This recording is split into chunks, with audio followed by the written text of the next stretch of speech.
A lot of this isn't going to make sense to you, and I'm sorry about that. I'm just going to start at the beginning, with the house.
Someone had put up a chain-link fence, but it looked like I wasn't the first person to hop it.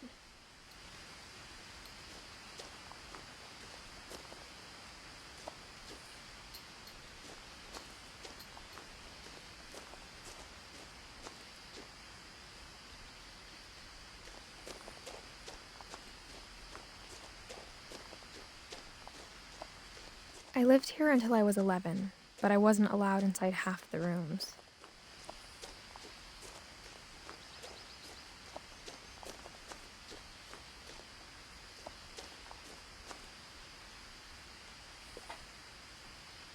Inside the mailbox were bills from 7 years ago, marked urgent, open immediately.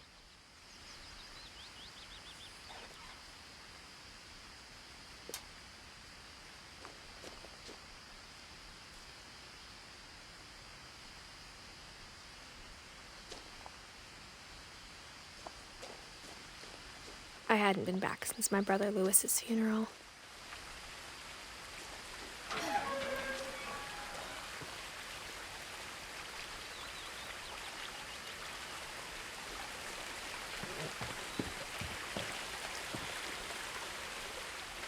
In her will, my mother left me a key, but didn't tell me what it unlocked. Maybe she thought I'd know, or she thought that the mystery would be enough to bring me back.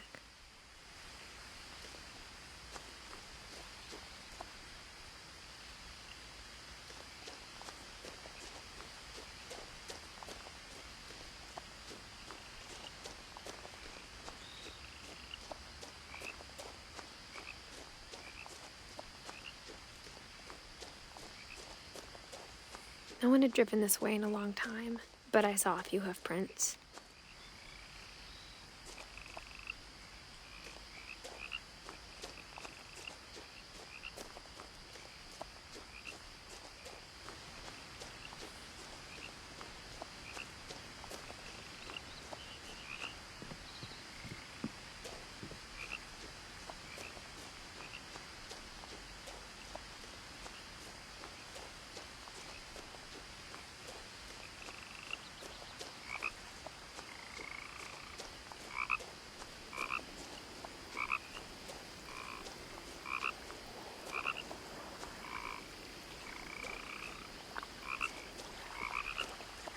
The truth is, even after I inherited the house, I never thought I'd come back to it. But now I had questions about my family that only the house knew the answers to.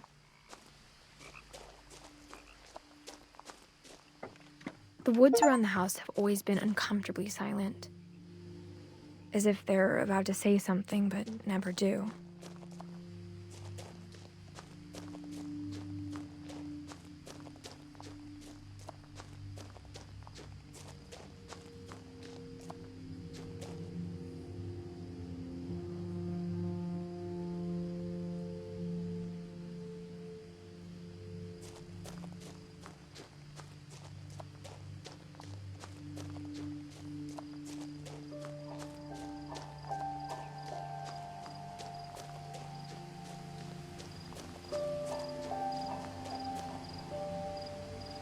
The house was exactly like I remembered it, the way I'd been dreaming about it.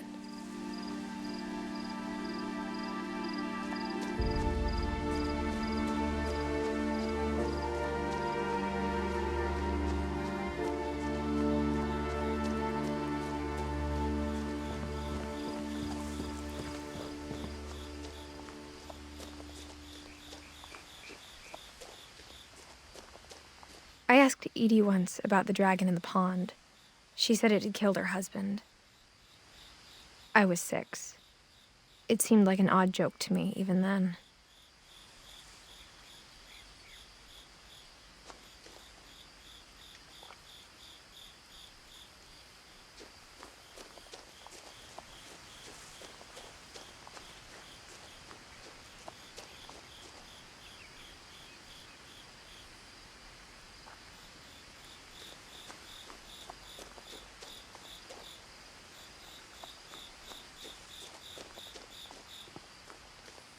As a child, the house made me uncomfortable in a way I couldn't put into words.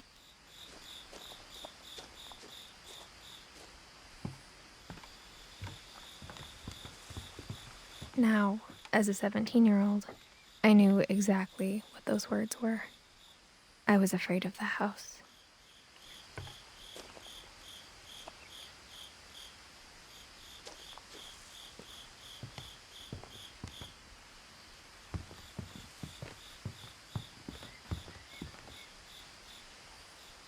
I hoped the key might unlock the front door. It didn't.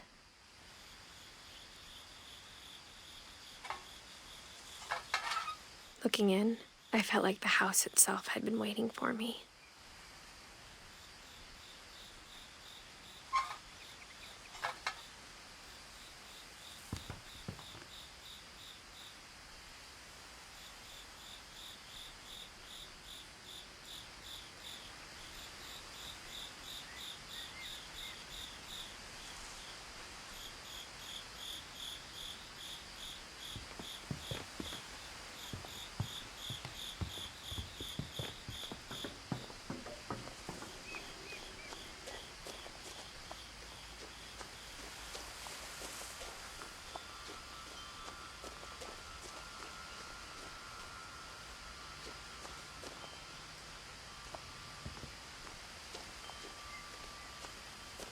The house felt like it had always been here.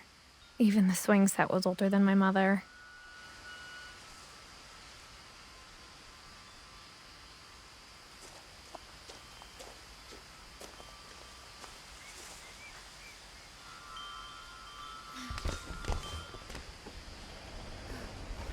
Crawling through the doggy door used to be a lot easier when I was 11.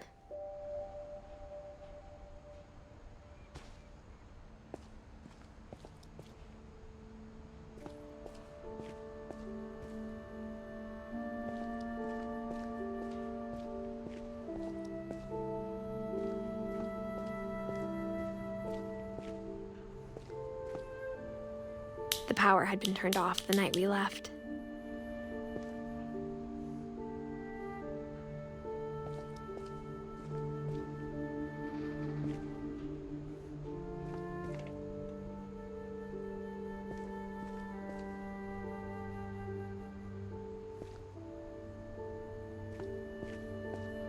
For the first time in years, I felt like I was home.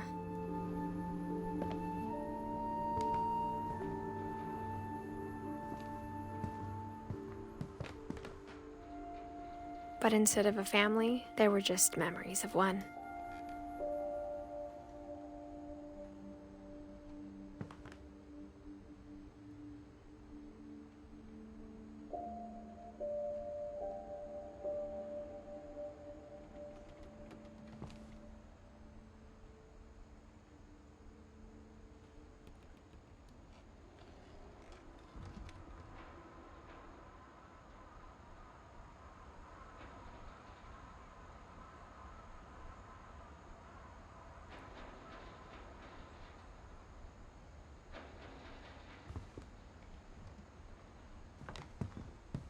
Like how after Lewis started working at the cannery, we all got sick of eating salmon.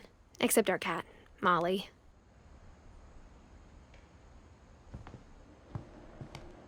Or how only one restaurant would deliver to our house, so we had Chinese a lot.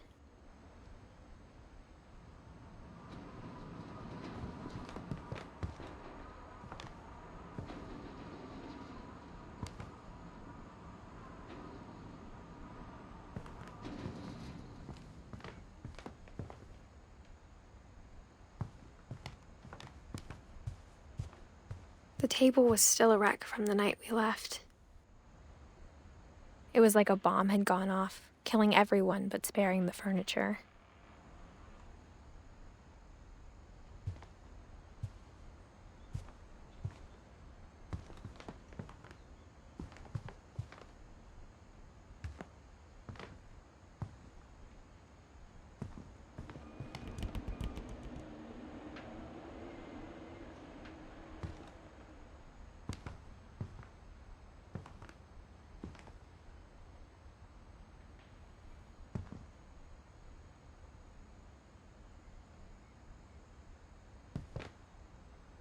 My mom was the only one of us who could imagine Great-Grandma Edie living in a nursing home.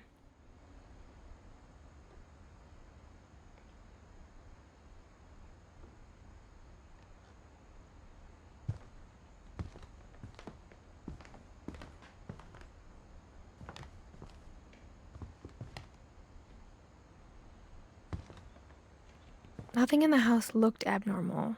There was just too much of it, like a smile with too many teeth. Even the fireplace had a story. Edie told me the bricks came from the original house, after it sank.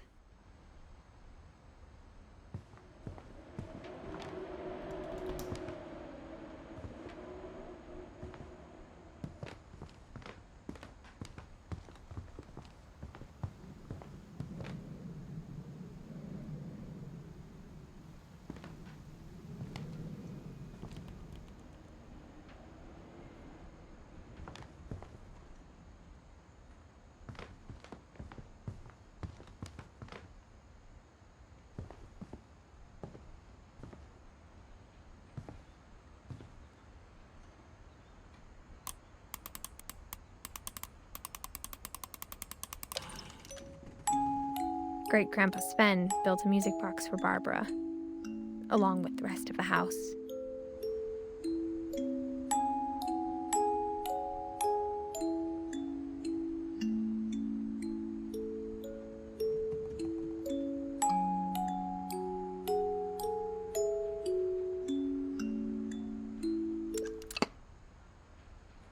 Mom always told me to stay out of the basement, so I wasn't too surprised when the key didn't fit.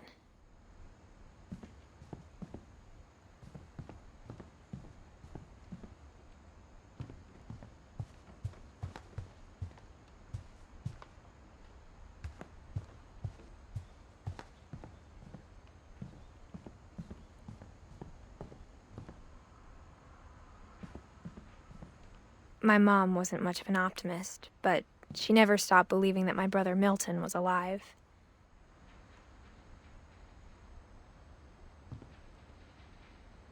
A lot of things got left behind in the whirlwind of that last night.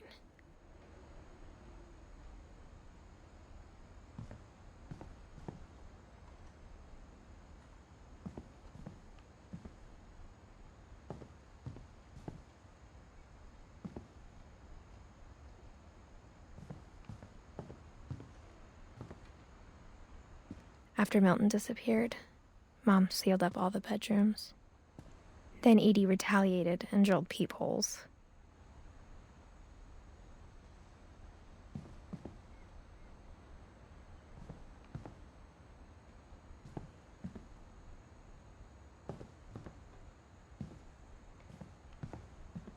Whenever people ask me about my family, the first thing they always want to know about is Barbara.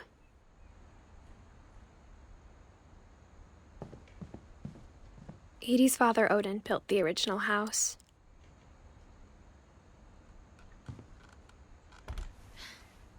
Barbara was a child star for 2 years, until America grew out of it.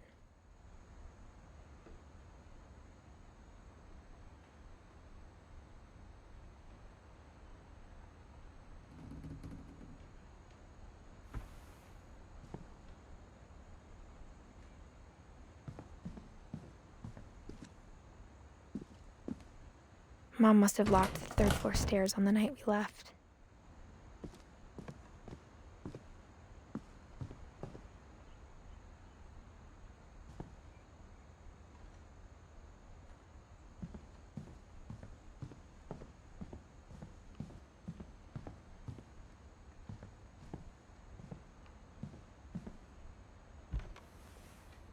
The last time I was in Edith Sr.'s room, I was 10 and she was painting my portrait.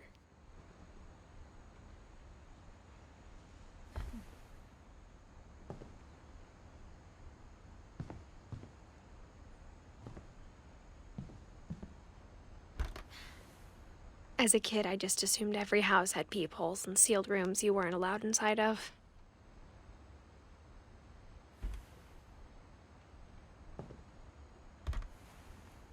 My Grandpa Sam spent 7 years sharing a room with his dead brother, Calvin.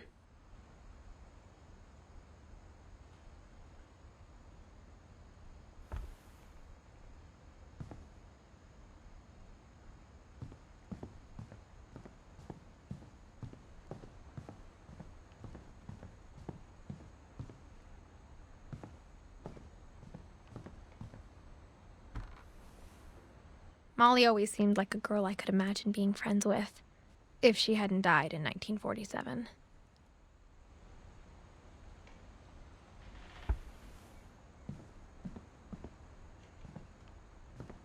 I spent a lot of time playing in Great Uncle Walter's room.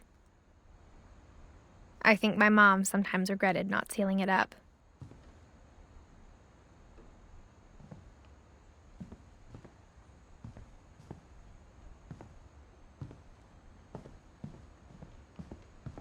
Lewis told me there were secret passages, but I never believed him.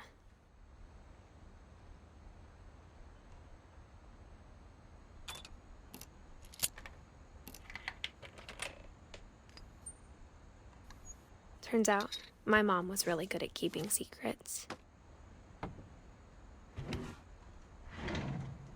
Now it was time to find out what my mom had been afraid of.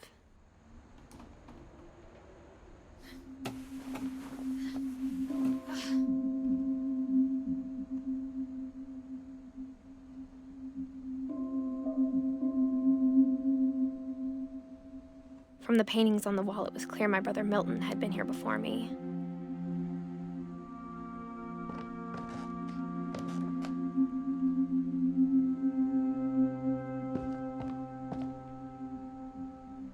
Reading this, maybe it sounds like I had a plan.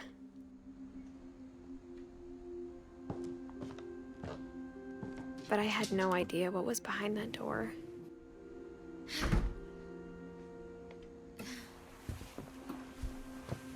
Just like I had no idea where all this was gonna lead.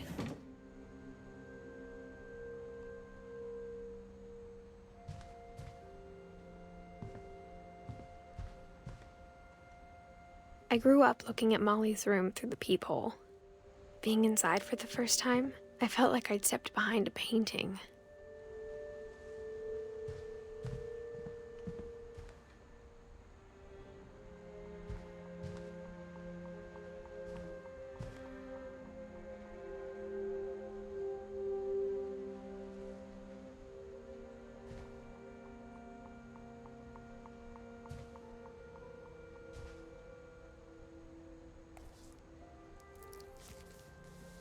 December 13th, 1947.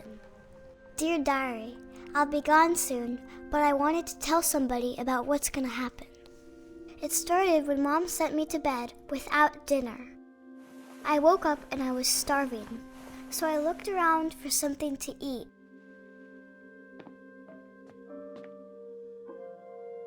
The gerbil food was dry, but I didn't mind it.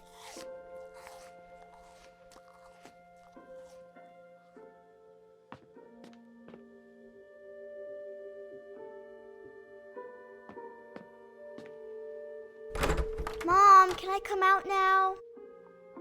Sweetheart, it's late. Go to sleep.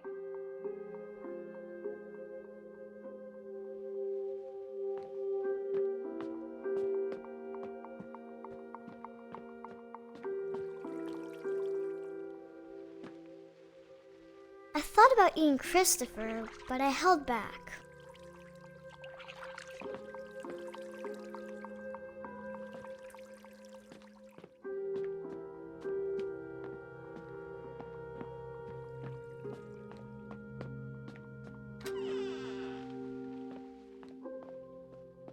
I kept eating and eating.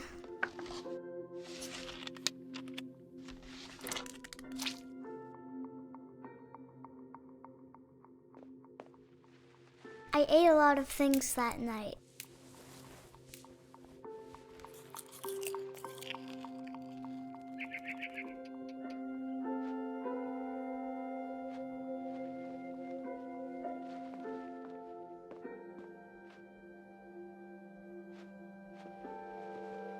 Then I heard chirping outside my window.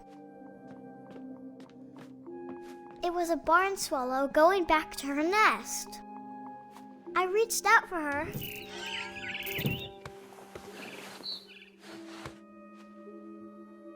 And suddenly, I was a cat.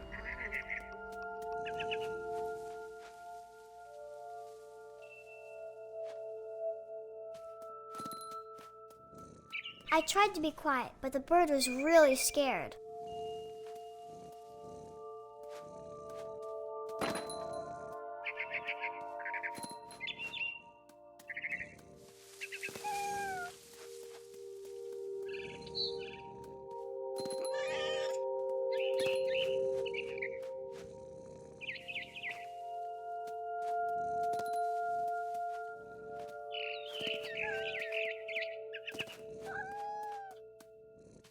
I jumped and I almost got her.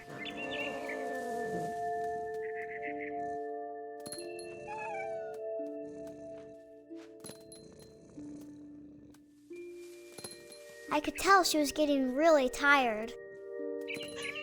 Now I was up in the big tree. I promised Dad I wouldn't climb it anymore. All I cared about was eating that mama bird.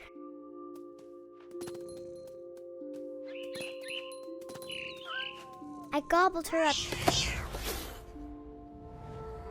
And suddenly, I was an owl. First, all I heard was the wind.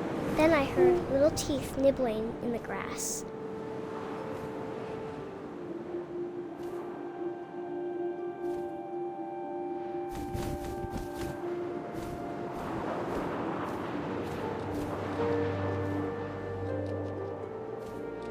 Rabbits.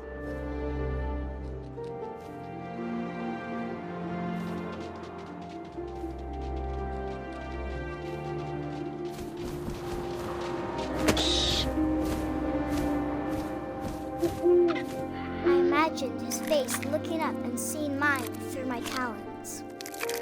I swallowed him up and I didn't chew one bit. Then I flew off to find something bigger.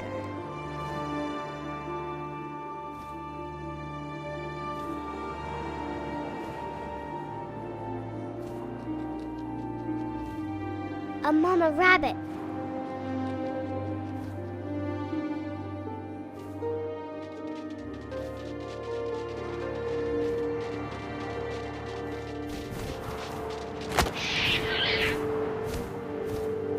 She was almost too big to carry. I started choking, but I couldn't stop eating. And suddenly, I was a shark.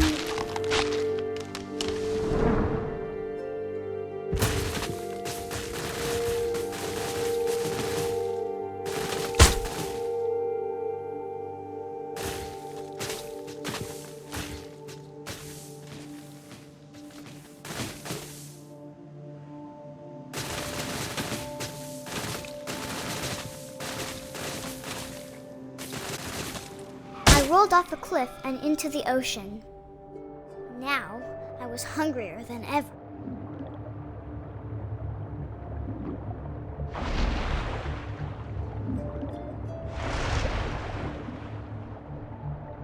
I wanted fat, juicy seals.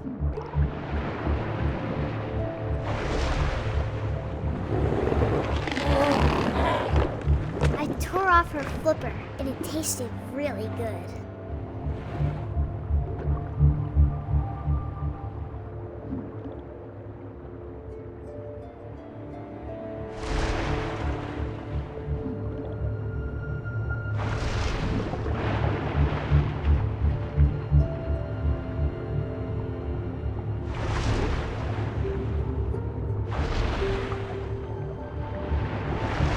Grabbed on tight, but I was so hungry, I jumped out of the water. When I opened my eyes, everything had changed.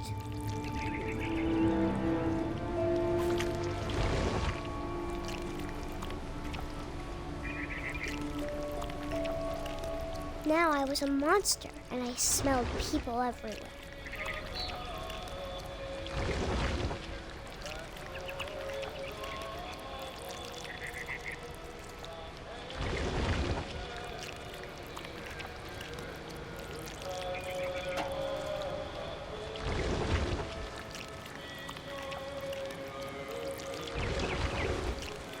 I was big, but I moved real quiet.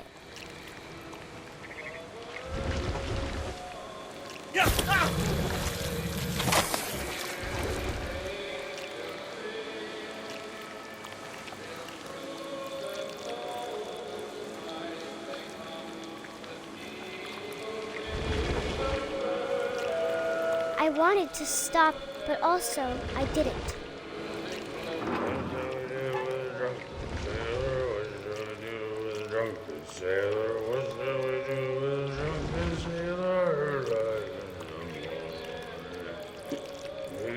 Belly with a rusty, his belly with a rusty, his belly with a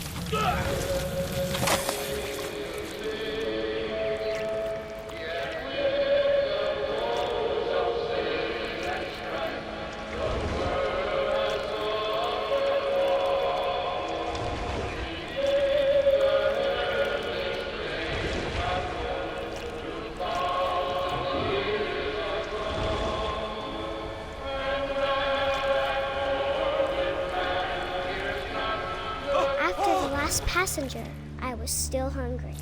And across the water, I smelled something new. Something I had to have, so I swam towards it.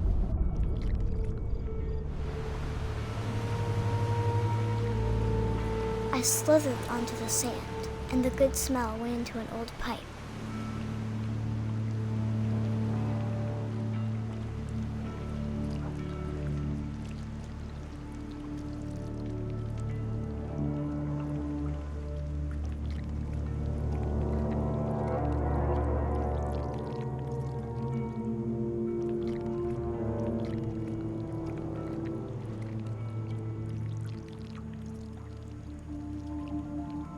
I got closer and closer.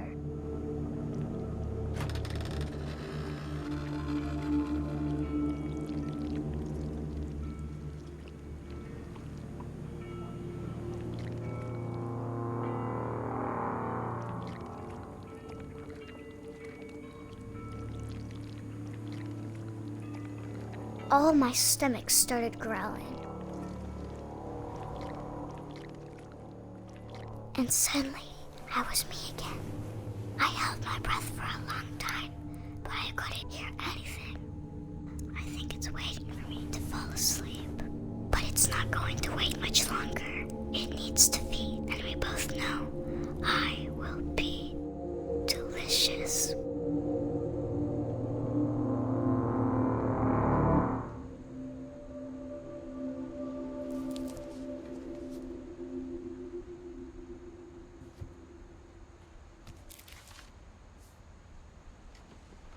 I'm not sure if I believed all of that, but I'm sure Edie would have.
I got the sense Edie had spent a lot of time here, before my mom sealed the doors.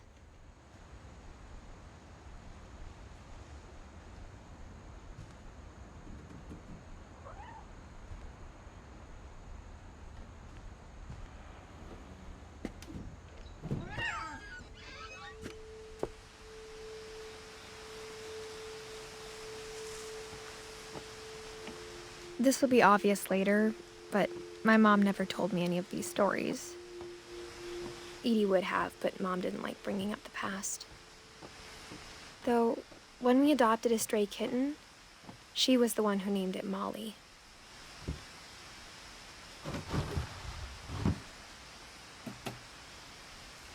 I spent a lot of time in Great-Grandma Edie's room.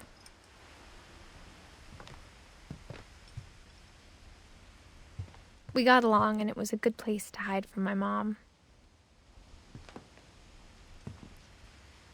One summer, they evacuated the island, but Edie refused to go. For a few weeks, she was a celebrity.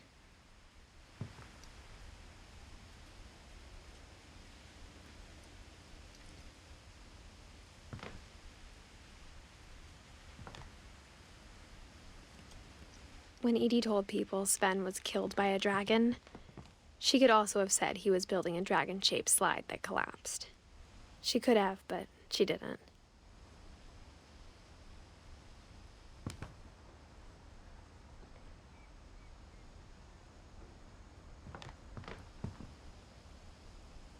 Even in her 90s, sometimes Edie seemed a lot younger than my mother.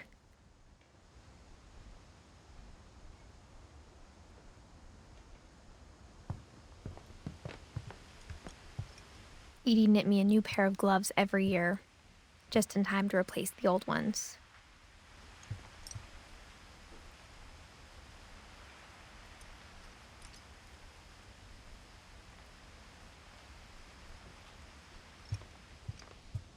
Her room was like a museum.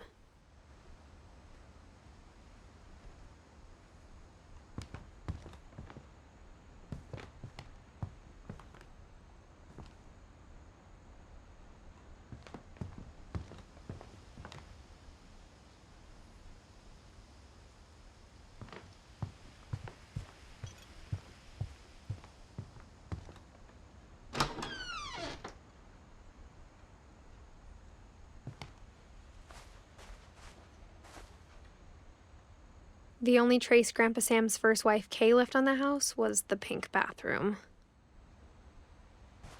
It was a pretty big trace.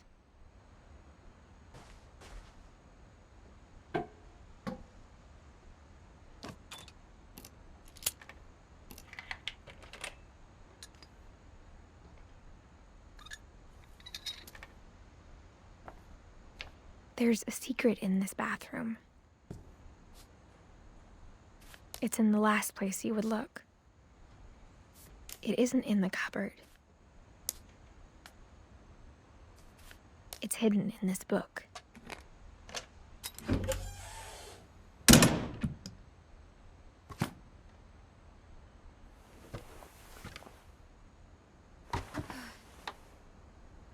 Sven gave Sam an old camera he'd refurbished.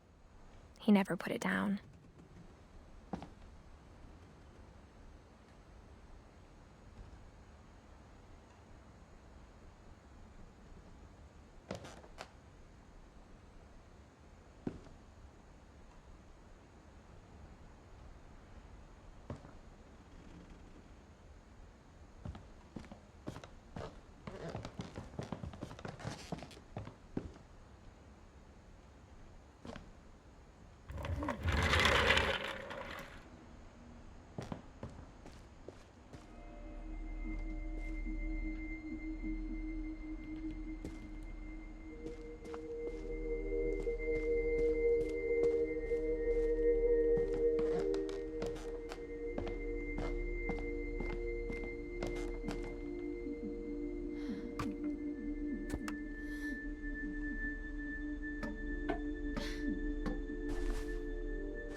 For 500 years, the Finches have been famous throughout Norway for their fortune and misfortune.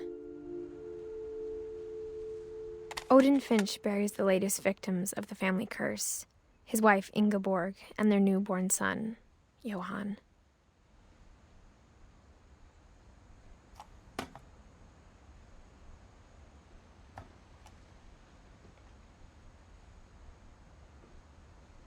On January 7th, 1937, he set sail with his family and his house, hoping to leave the curse behind. But 40-foot waves off the coast of Washington send the house and Odin to the bottom of the sea. Odin's daughter Edie, with husband Sven and baby Molly, step ashore on their new home, Orcas Island. Odin Finch is the first to be buried in the new family cemetery. His daughter Edie is already dreaming of a new Finch house.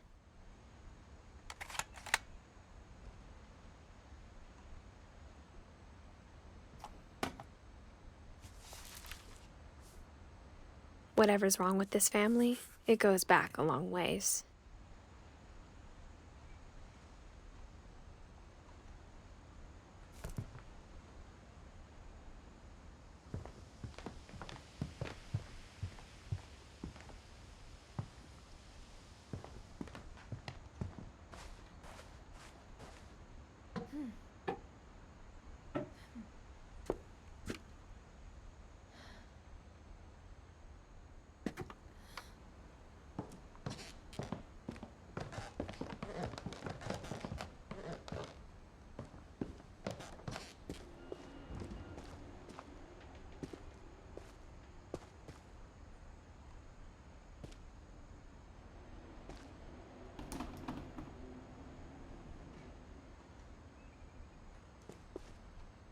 I knew Grandpa Sam had a twin.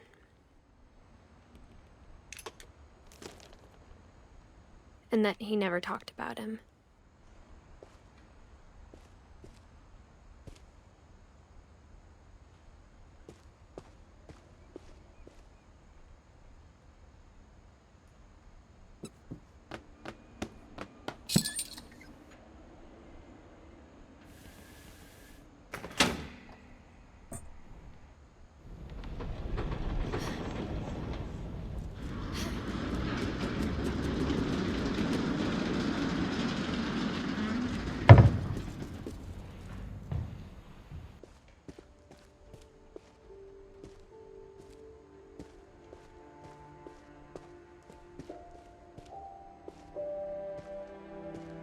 I guess my grandpa didn't like history any more than my mom did.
How I Want to Remember My Brother by Sam Finch.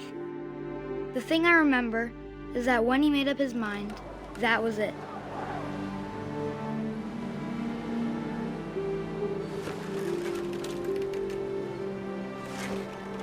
My brother said he'd die before he ate another mushroom, and he did. At Barbara's funeral, we swore we'd never be afraid again, and he wasn't. I think Calvin always wanted to fly. Sam! Calvin! Dinner's ready! Coming!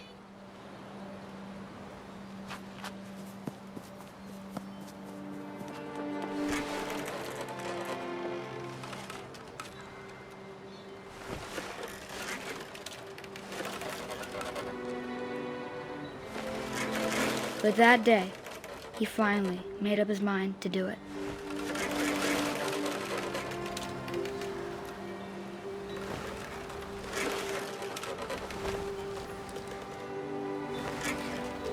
I told him going around was impossible. Maybe if I hadn't said that,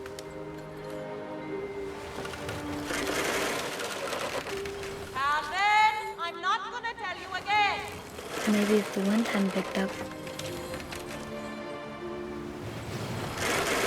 then maybe he'd still be here. But I doubt it. I think he'd already made up his mind. That's what I want to remember about my brother.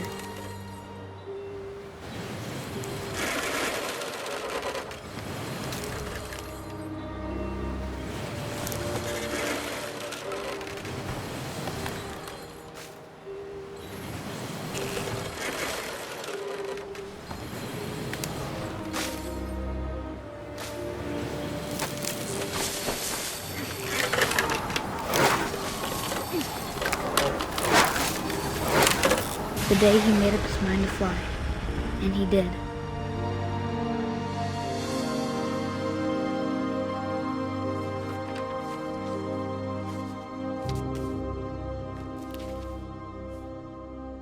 Calvin's story felt strangely familiar. When I was younger, I remember trying to do the exact same thing.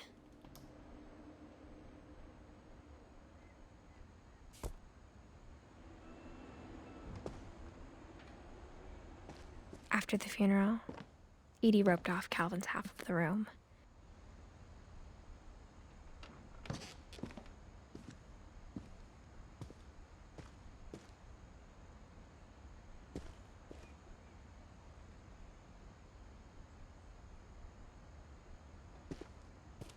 Mom said Grandpa Sam enlisted at 18 and never set foot in the room again.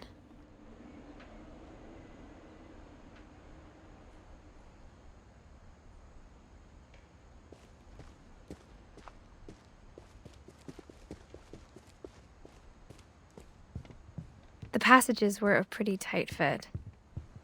They'd obviously been built for smaller hands and bellies.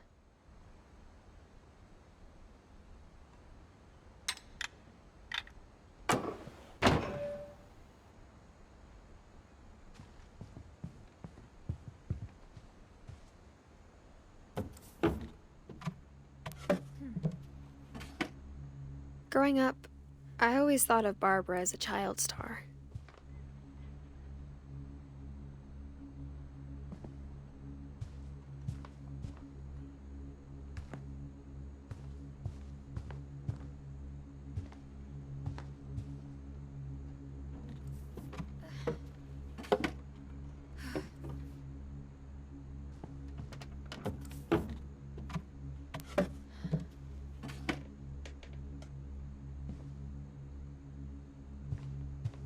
I never thought about how hard it must have been for her afterwards.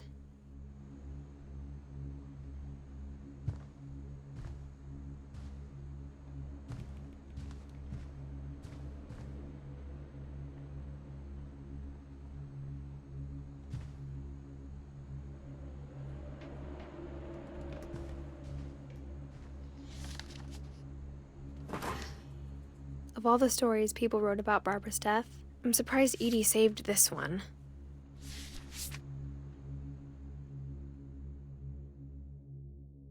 old Jack here with another ghastly tale inspired by America's most unfortunate family. I'm calling it The Surprise Ending of Barbara Finch. As a child star, Barbara was famous for her scream. Now at 16, she was all washed up, a has-been. But in a lucky break, she'd been asked to perform her signature scream at a local convention for monster movie fans. It was just the boost her career needed. Unfortunately, her scream hadn't aged well.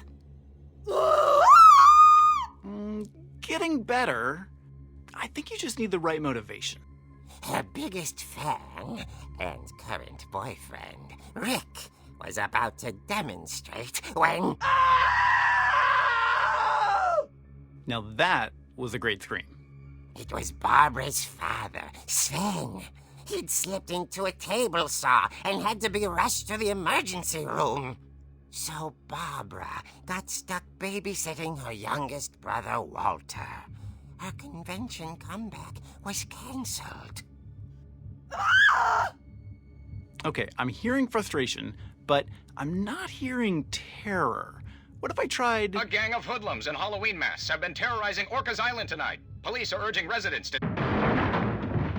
That came from the basement. You're right! Also, I loved your delivery on that. Why is your basement door locked? Because my dad likes making puzzles and secret passages.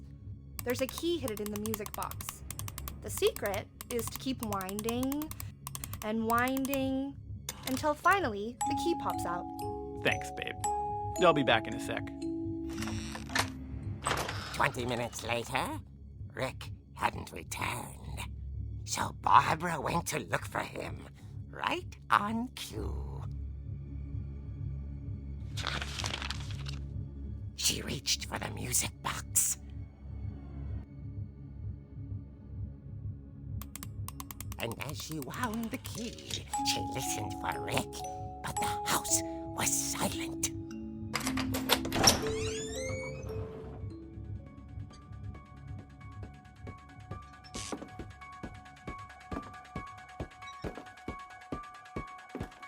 She found Rick's crutch and imagined the worst.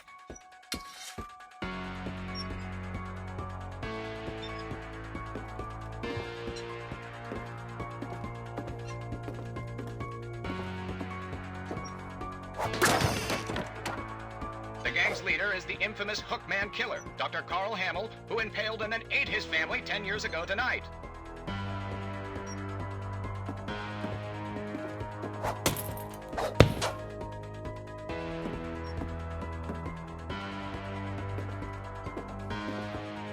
The old fridge rattled and grew still. Oh dear! Oh! Rick? Barb, relax. I was just trying to scare you to help you find your scream. Well, I'm not scared, Rick. I'm furious. Then act furious. All I'm getting from you now is that you're hurt and confused and you... She threw him out, but she kept a little something to remember him by. Barb, have you seen my other crutch? And she was still holding it when she fell asleep watching the late picture show. Hours later... Barbara! Walter, what's going on up there? Ah! Okay, I'm coming up, but if this is a trick, you're dead, Walter.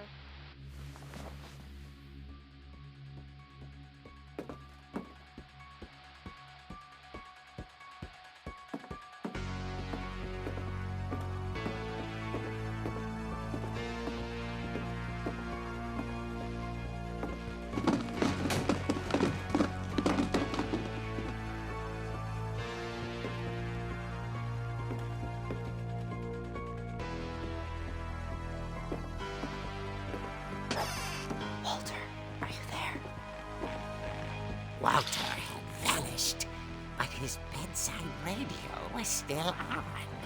Orcas Island police describe the man as 6 feet tall, with a steel hook for a hand. Residents are urged to lock all doors and windows and notify the police of any suspicious activity. Barbara turned, saw the hook man, and was speechless. He was quite smashing.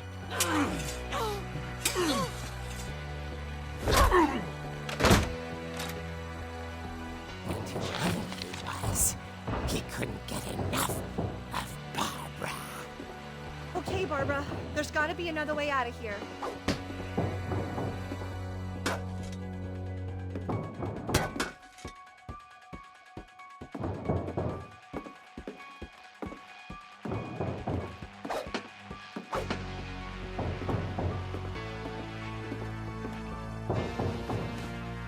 That night, she played her part beautifully.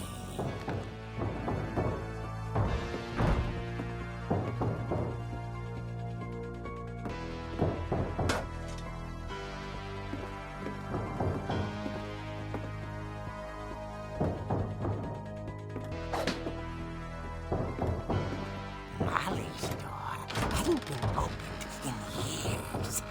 The hinges groaned.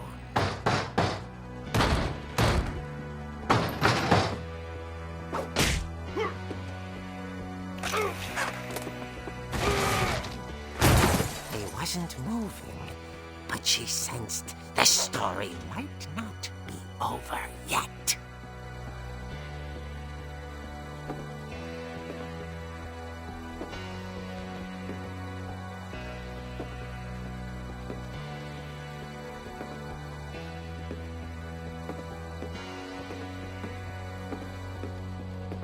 The hookman had vanished. She listened for his breathing, but all she heard was...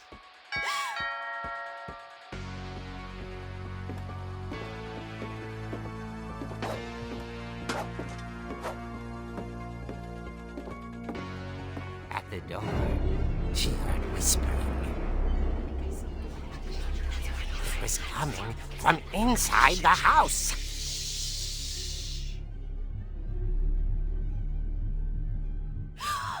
Oh dear. The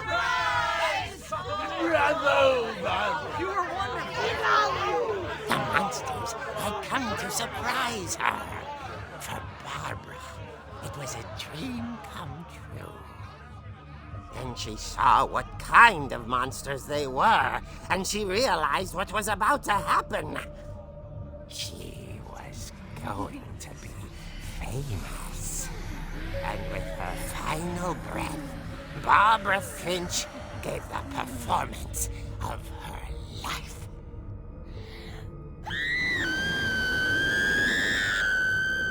I wasn't there myself, but I hear Barbara was magnificent. Poor girl. She had a taste for stardom. But unfortunately, so did her fans. Of course, the police blamed it all on poor Rick, who disappeared the same night. And little Walter, hiding under his bed the whole time.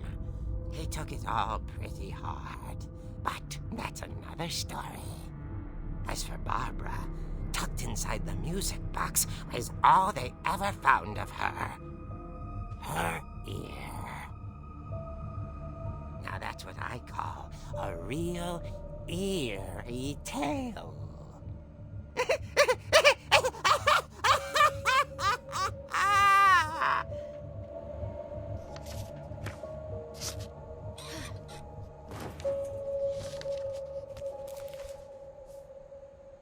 Edie told me all Barbara wanted was to be remembered, as absurd as that comic was. Maybe what Edie saw was a happy ending.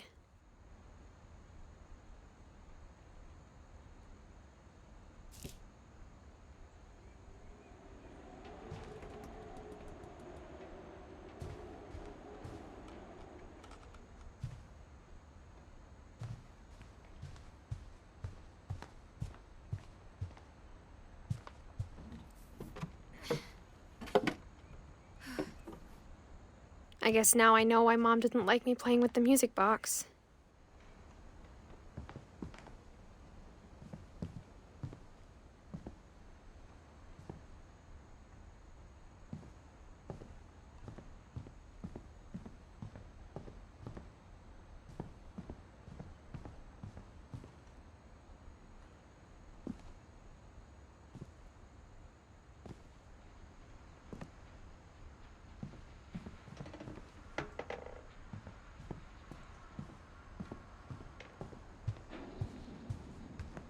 It's funny. All those times I played with the music box and never found the basement key.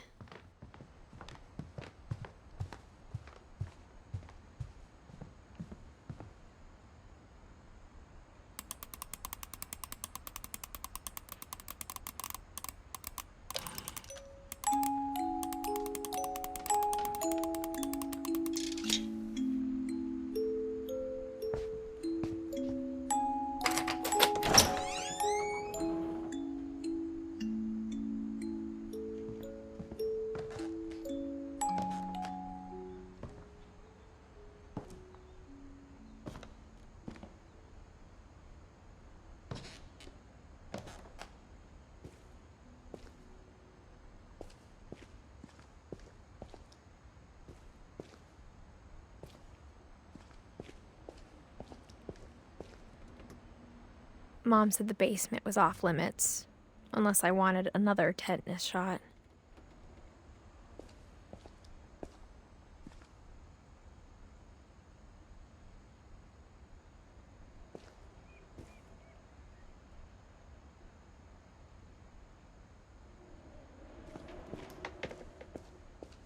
I saw Edie sneak down to the basement once, carrying packages.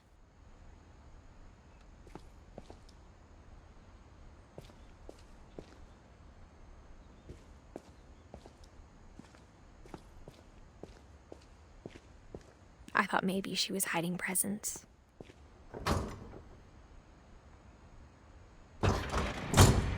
It turned out she was hiding a lot more than that.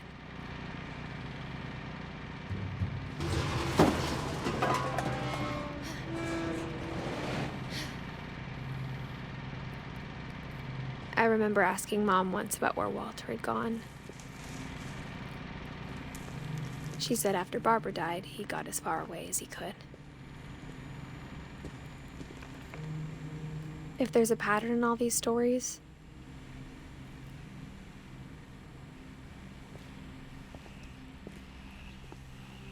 I think it's that none of us has gotten very far.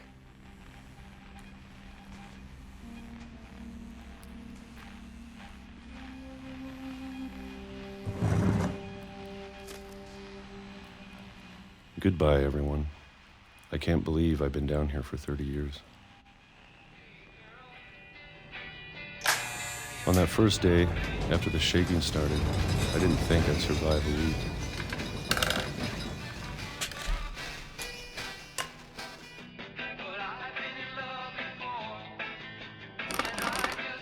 But after a few days, I settled into a routine. That's what kept me sane. Having a schedule, living for today. I always expected to be dead tomorrow. But if you wait long enough, you get used to anything.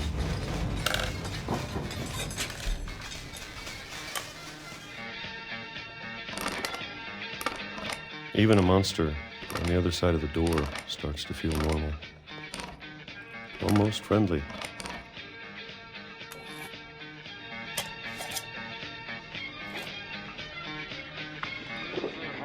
And then one day, everything just stopped. Whatever that thing was, it was gone. Maybe it got tired of waiting. Or maybe I just got tired of being afraid.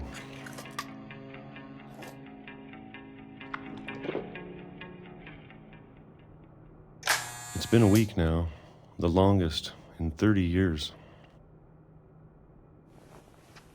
I'm done waiting. I have to leave. while I still can.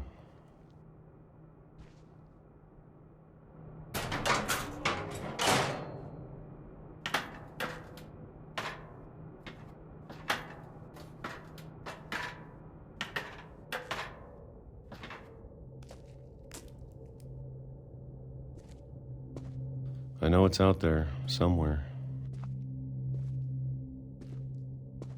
Whatever killed Barbara and Molly and Calvin.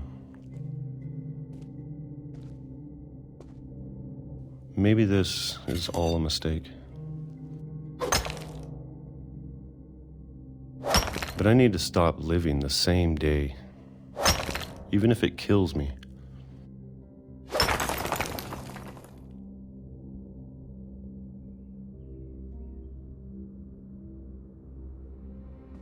Whatever's out there, I want you to know I'm ready for it. I'm going to appreciate all of it, especially the food. I don't mind if I only have a year left, or a month, or a single week. I'd be happy with one new day. I can already imagine the sun on my face.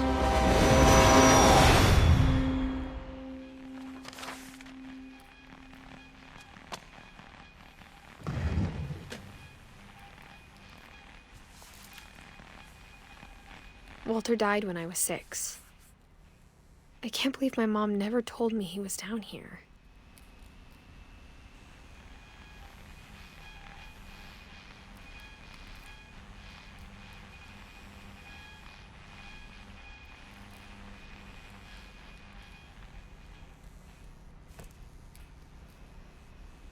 I'm sure my mom was trying to protect me.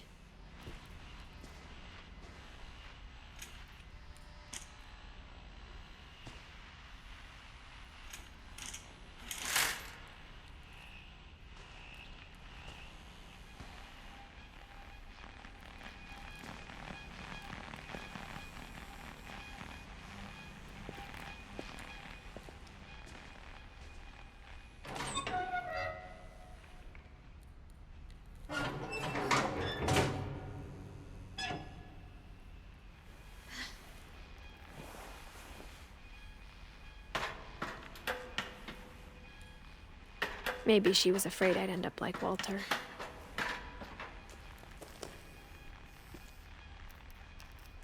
But if she never told me about an uncle under the house, I can only imagine what else she was hiding.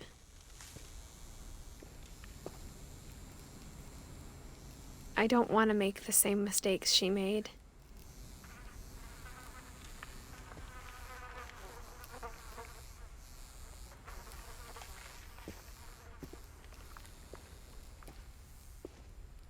Trying to bury something that's still alive.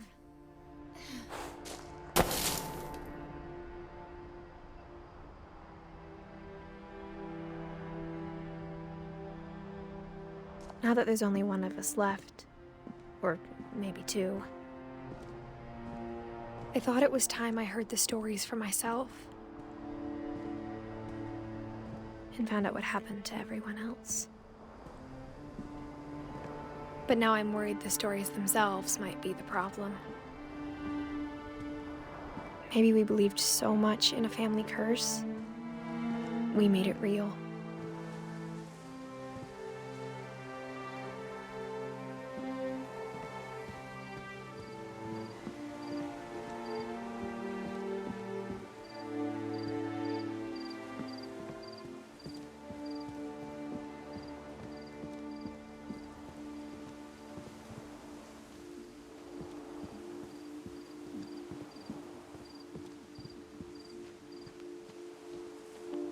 I don't know if I should even be writing this.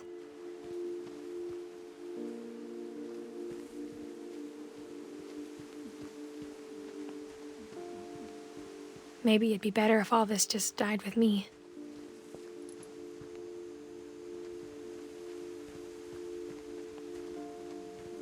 But I thought you should know about your family.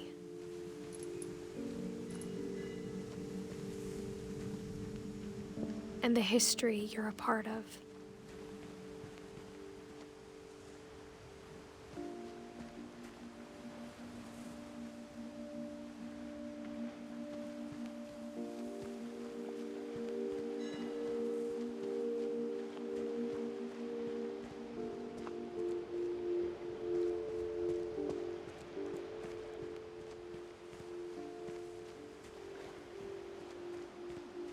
Though to be honest, I feel as lost as you probably do right now.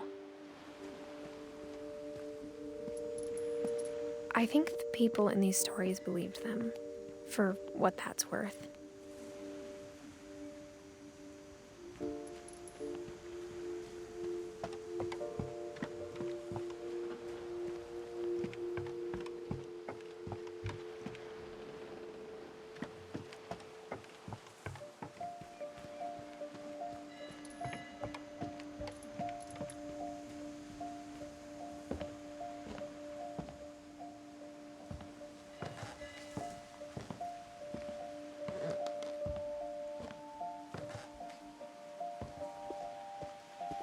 And when you look at the house, that history of imagination and stubbornness and madness, any of it seems possible.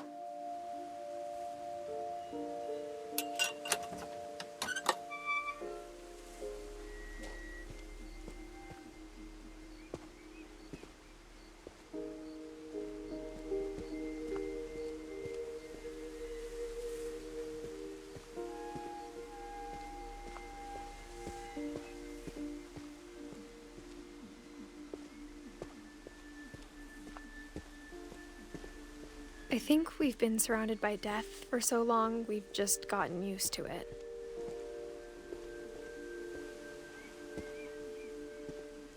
What kind of family finishes building a cemetery before starting the house?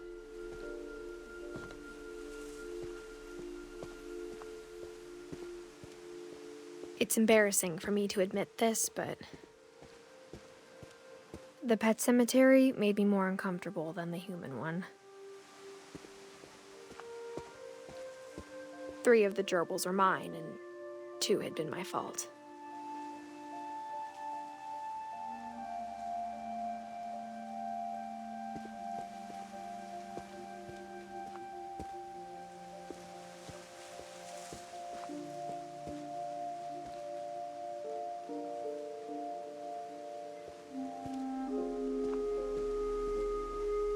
Sven built the house, but it was Edie who designed the cemetery.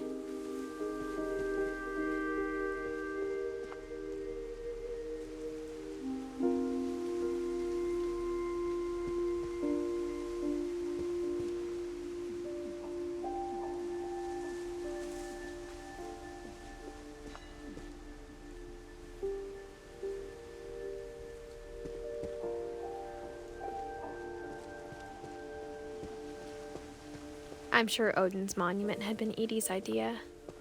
My mom was always trying to move on, but for Edie, the past never went away.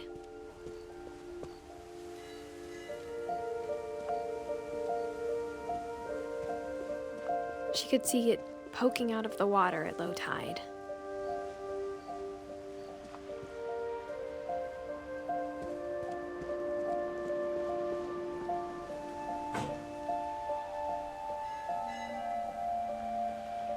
Edie said she dreamed about the old house every night.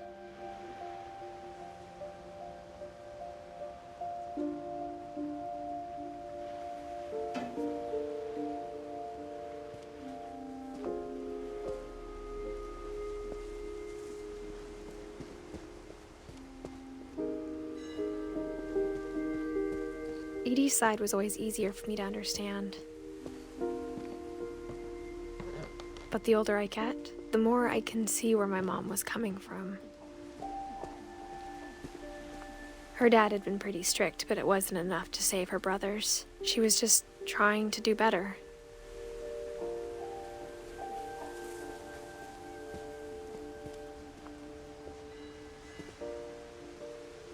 She lost 2 of her brothers, just like I did. I get why she tried so hard to protect us. We never found Milton's body, So my mom insisted we were putting up a monument, not a tombstone.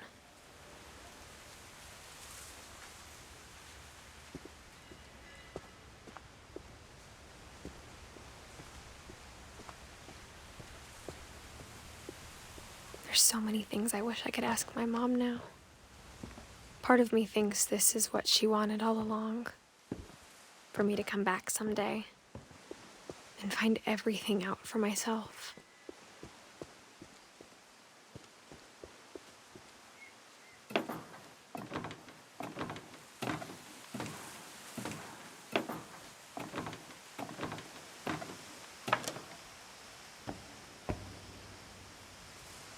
But looking back on it now,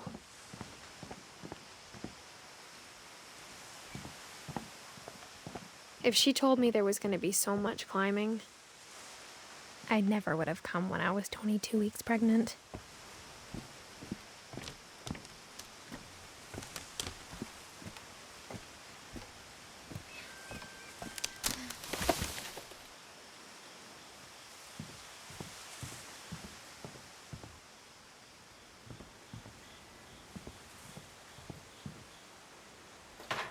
I never met Grandpa Sam, but I think he and my mom had a lot in common.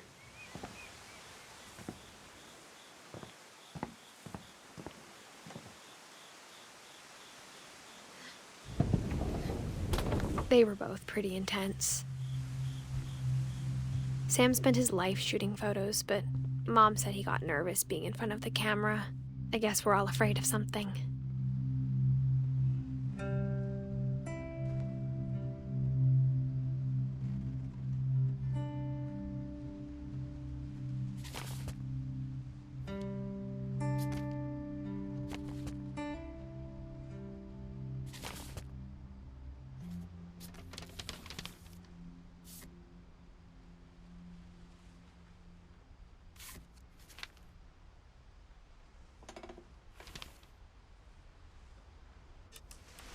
Dawn, I promise, you'll never forget this weekend. Yes, sir. These memories are gonna last a lifetime. Mm-hmm. Perfect. Am I gonna have to shoot anything? It's gonna rain the whole weekend, isn't it?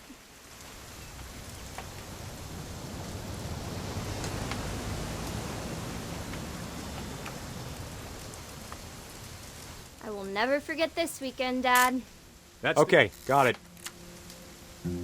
I'm gonna take some pictures, okay? Just be careful. That camera's older than you are. Aw.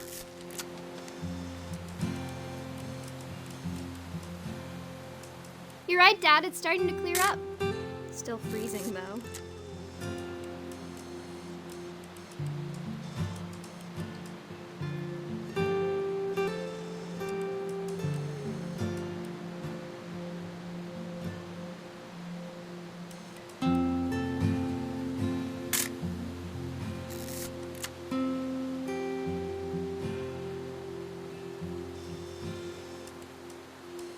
Definitely should not have drunk all that coffee.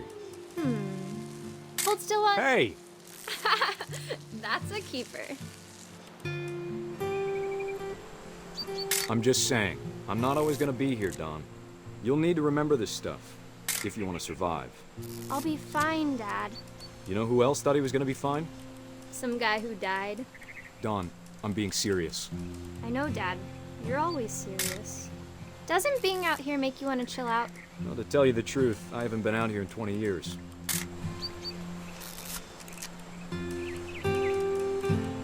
Dad! Good eyes, Dawn.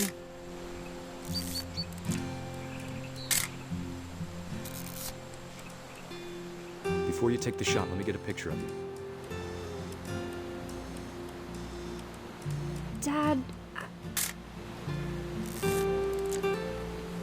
Let me get behind you. Do I have to do this? Dawn, you don't have to do anything. But if you want to survive, you'll need to be strong.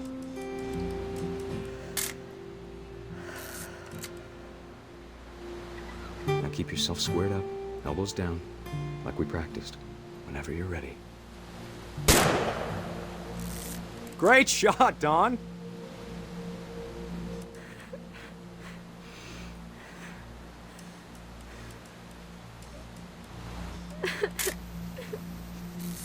I'm proud of you, Dawn. Always remember that, okay?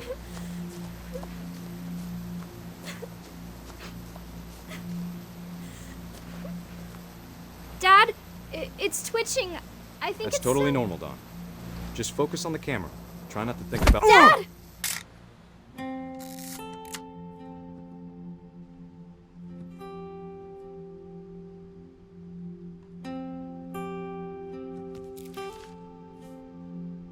Of all these stories, that's the one I wish most that my mom had told me.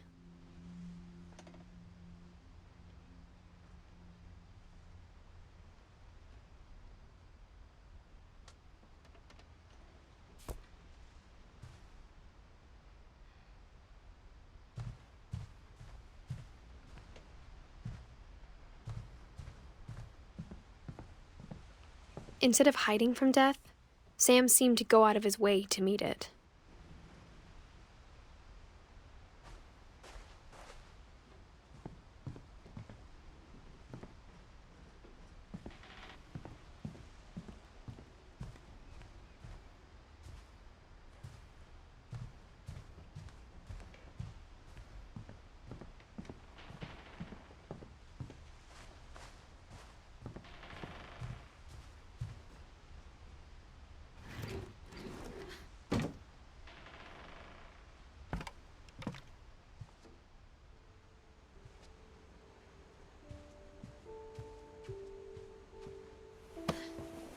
After Sam died, my mom and Edie got really close. They'd both lost a lot.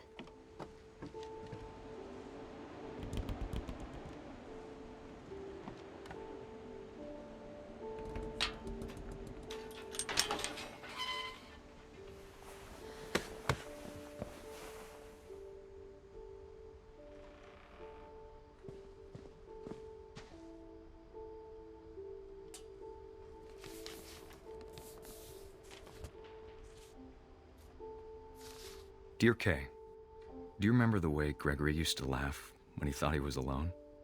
Like something funny was happening, but only he could see it.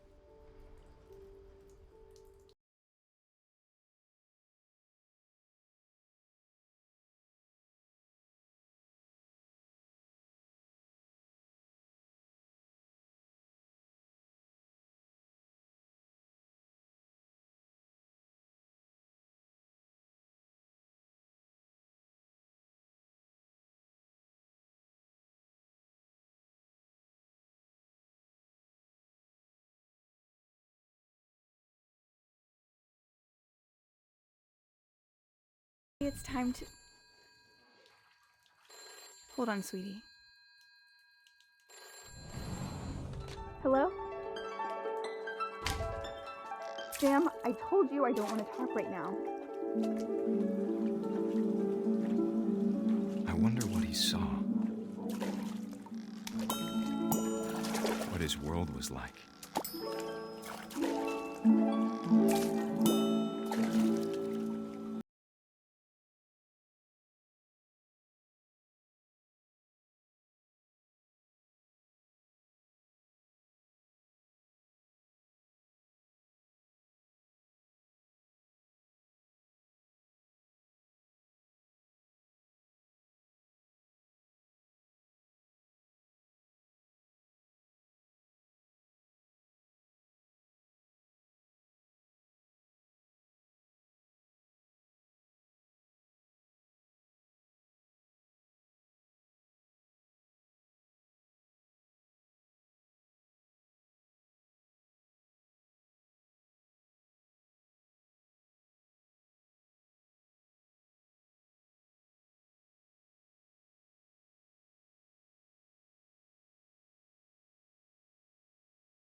So much I don't understand. About Gregory. About everything.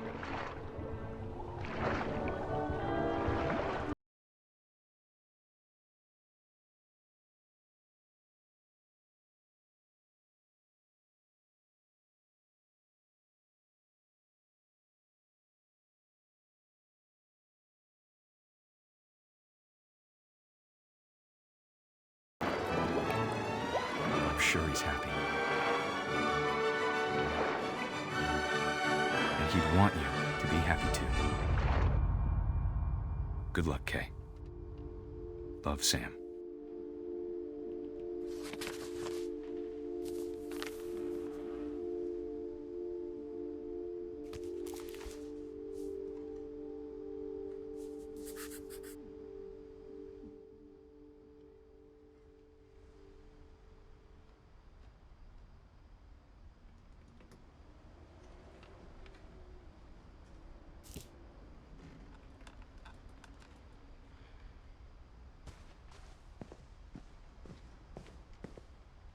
I can't imagine my mom ever writing poetry, and yet...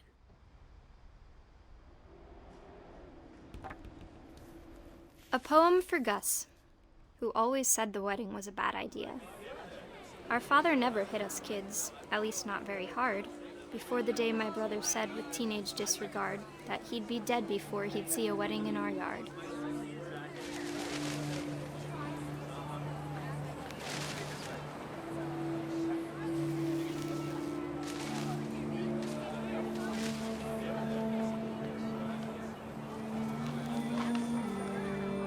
My father made him come, of course, but Gus stood far apart, just flew his kite and bottled up the storm inside his heart.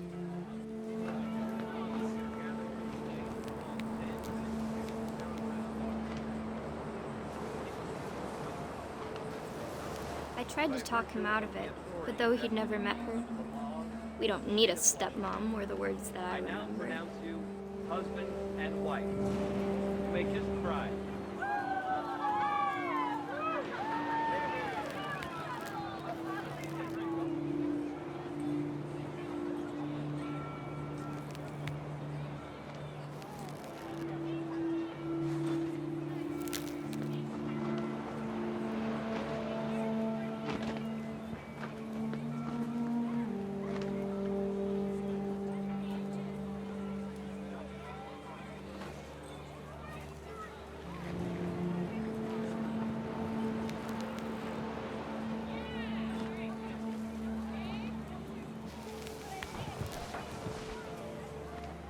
When the time for photos came, Dad ordered him to come here.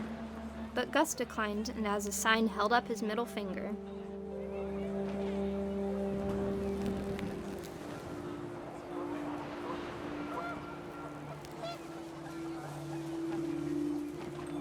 The wind picked up, and panicked geese appeared and quickly went.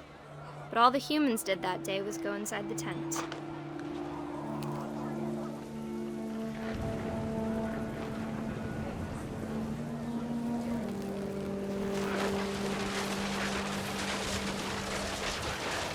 The rain came down in buckets then, but no one seemed afraid that nature might destroy the tent our dad had crudely made.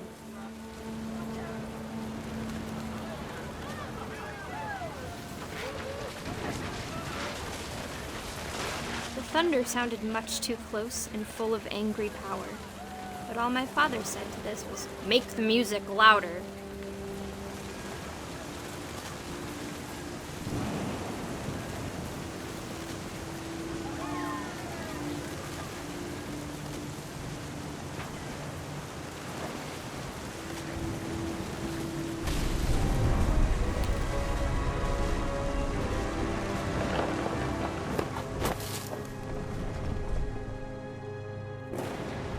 I wish that I could truly say I thought about you on that day.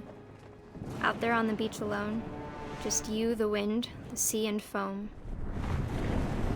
But I didn't, until we found you.